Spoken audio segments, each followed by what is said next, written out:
So Zach Plesac, what has the last 11 months been like for you since that last time we spoke in Columbus? Uh, I mean, it was crazy, like how the season ended last year.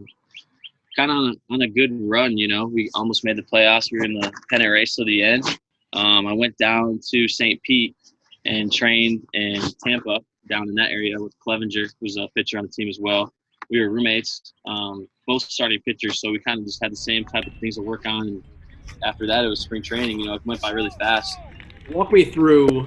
We were talking to Dre the other day, and he said they went from, just take precautions, everything should be okay, just make sure you're being safe, to your planes all leave tomorrow. What was the progress for you in Arizona, and how quickly did spring training unravel for your perspective? Kind of heads up, just whatever. We're not really sure, and then you see the NBA shut down, and then it's like everyone's looking around the room. You come in the next day, like, what's going to happen? And then have a team meeting, and it's just like, look, things are getting weird. We have a conference call today. Not really sure what's going to happen, but hang in tight. So, then Antonetti and, the GM, and sure enough, and then they got on a conference call with all the GMs around the league, and must have got the word that, things were going to get shut down, sent out an email that night. And it was like the next day, like, come in, you can get your work in, but, kind of like pack your stuff up. And they gave us, that was on like a Thursday, I think, and they gave us like the end of Friday to get everything out, and then basically have your plan made of either you're going to stay or you're going to leave. How does a Major League Baseball player stay in shape with nothing at his disposal other than a glove and a ball?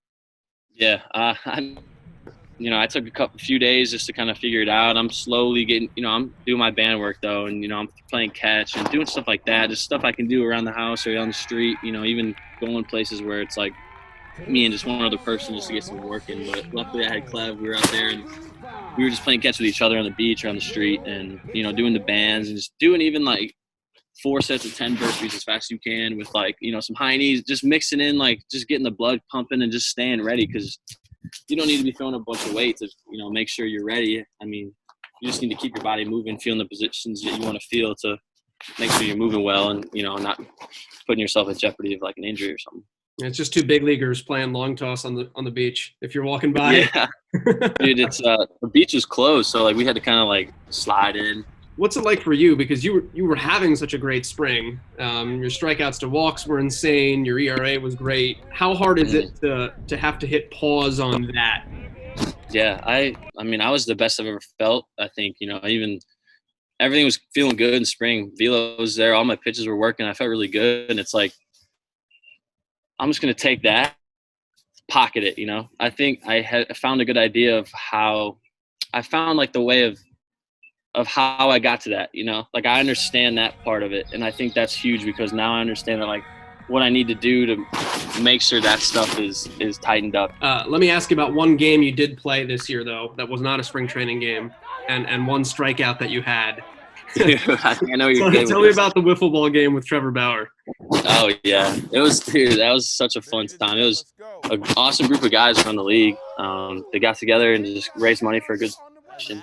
And we just played a wiffle ball game like it was Sandlot. It was really cool how they did it. It had mics set up. Watch Momentum was there. And, dude, I struck out.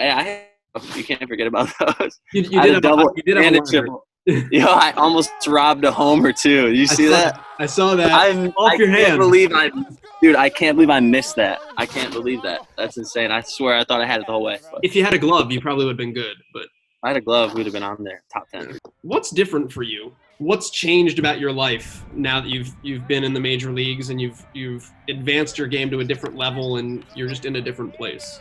It's like there's got to be a point where you don't have to be told what to do anymore. There's got to be a point where you got to take ownership and have the understanding of, like, physically where do you need to understand what you need to do physically to put yourself at a place where you are able to compete at the highest potential you can give. You know what I mean? And then on the flip side, you need to be mentally as focused on knowing what you need to do that. Not only that, strategy of being a pitcher and the strategy of how you carry yourself daily is like, who you are. You know what I mean? So it's like trying to find your flow, if that makes sense. Like being so aware of what you need to do physically, mentally put it all together where it's not like you're so present because you just are at that like awareness level of just knowing kind of like what you need to do to get the most out of, you know, your body to do what you do for a living. When was the first time you got recognized out and about in Cleveland? I was walking with Clev, and Well, that's it not was fair. He sticks out. He's got long hair. Dude, he sticks out. When you're with Clev, it's like usually that's how it goes. It's like, yo, Clev, oh Zach, yo, and it's like both of us. But I remember this one time we were walking and we were going to eat at Greenhouse Tavern, and someone noticed me before they noticed Clev somehow. I don't know how. And he was like, I like even looked at him like, bro, I don't know how. I was like, yo, you know, I'm more famous than you. Like, obviously joking, dude. Is that surreal?